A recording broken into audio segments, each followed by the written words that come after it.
Pozdrav! Izdanje 16terca, pričamo o eventualnoj privatizaciji. Šuška se, ja sam to u ranim videima pričao, ali je juče došla informacija od Dragoljuba Zbiljića, predsjednika Vojvodine, da bi on još 10 kompanija ili 10 ljudi oko njega moglo da kupi Vojvodinu i da napravi Manchester City od Vojvodine. Znači, ne priča on to uzalud, jednostavno već kreće privatizacija klubova i to će se dešavati. Zašto?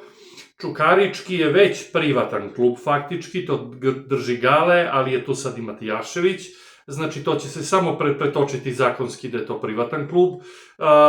Vojvodina već ide kod Zbiljića, on to sve drži i jednostavno oni troje četvoro tu će se udružiti i uzet će Vojvodinu.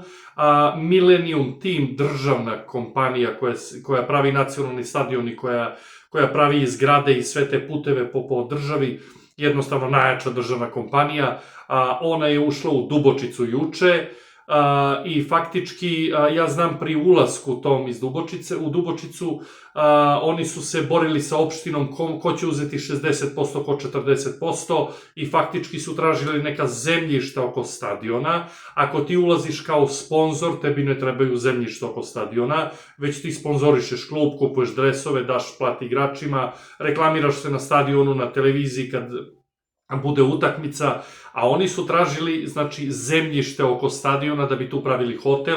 Kad vi pravite hotel, ne idete za 2 godine, kažete neću više biti sponzori, odete, a čiji je hotel? Tako da privatizacija klubova kreće, Zbiljić se javlja, planski se javlja, zato što je on taj prvi vesnik koji to nagoveštava i jednostavno niko ne priča o tome, a ja ću vam reći informacije iz prve ruke. Od 2035. godine novi je zakon FIFA, nijedan klub neće moći da se takmiči u Evropi koji ima državno vlasništvo ili državnog sponzora ili država daje pare.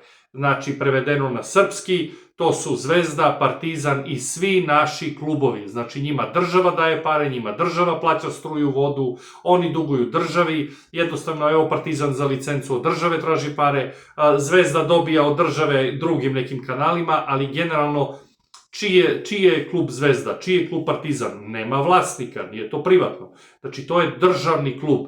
Tako da od 2035. ni jedan državni klub koji je u vlasništvu države neće moći da se takmiči u Evropi.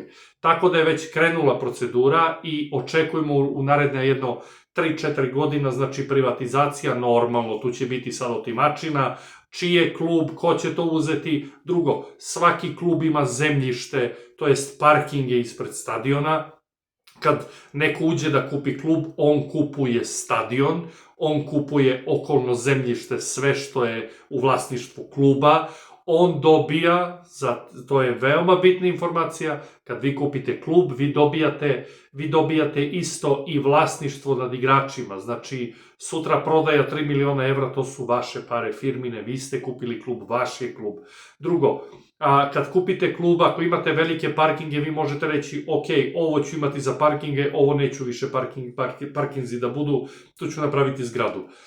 Vi možete odlučiti ako želite da rušite jednu tribinu i da budete bez severa i juga, samo istok, zapad, manji klub, a ovamo levo i desno i sever i jug gde vam je bio, tu možete praviti zgrade hotela. Tako da ima tu dosta, nije to samo kupovanje klubova i igrača, znači to je i zemljište okolo. Normalno taj kupac, on preuzima i dugove kluba, s tim da ovi manji klubovi, lupam, Radnički, Niš, Železničar, Pančevo i ti manji klubovi, manji od Zvezde, Partizana, oni duguju po 2-3 miliona evra, nisu to neka velika dugovanja, to je Zvezda i Partizan idu u 30-50 miliona evra. Tako da kreće polako privatizacija, to je super, moramo da imamo vlasnika, jednostavno ovako, znaš, država daje nekom više, nekom manje, evo Partizan opet licencu, gde će da nađe 2,5 miliona evra? Nigde, znači opet mora država da mu da i onda mi postavljamo pitanje, a zašto njemu daje? Znači, zašto ne daje u Radničkom iz Niša da završi stadion? Što Partizanu daje?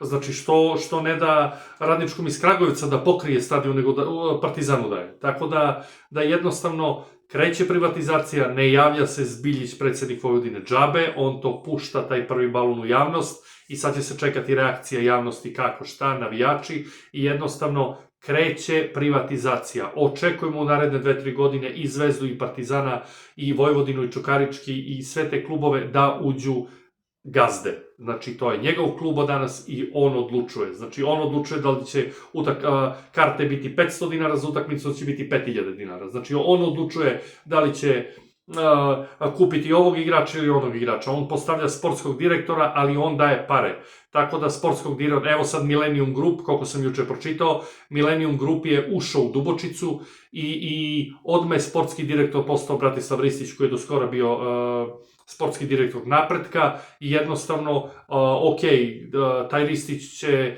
kupovati igrače, tražiti igrače, ali on ima budžet, znači njemu gazda, Millennium Klub kaže budžet je 5 miliona, 3 miliona, nebitno, eura i on u tom budžetu radi, znači da li će dovesti 3 igrača po milion ili će dovesti 10 igrača po 300.000, to je njegovo, ali jednostavno gazda dolazi i on kaže toliki je budžet, toliko trošimo, a on ako sledećeg leta kaže ne trošimo danas, nema kupovine, nema kupovine. I to je puno bolje, ja to podržavam, tako da kreće polako privatizacija klubova, Vojvodine, Partizana, Zvezde, čak u ugovoru može se promeniti da gazda ima pravo da menja ime ili da doda još imena na jedno drugo ime, ali to je već stvar dogovora. Tako da hvala vam, pratite nas, delite, lajkujte i svako dobro.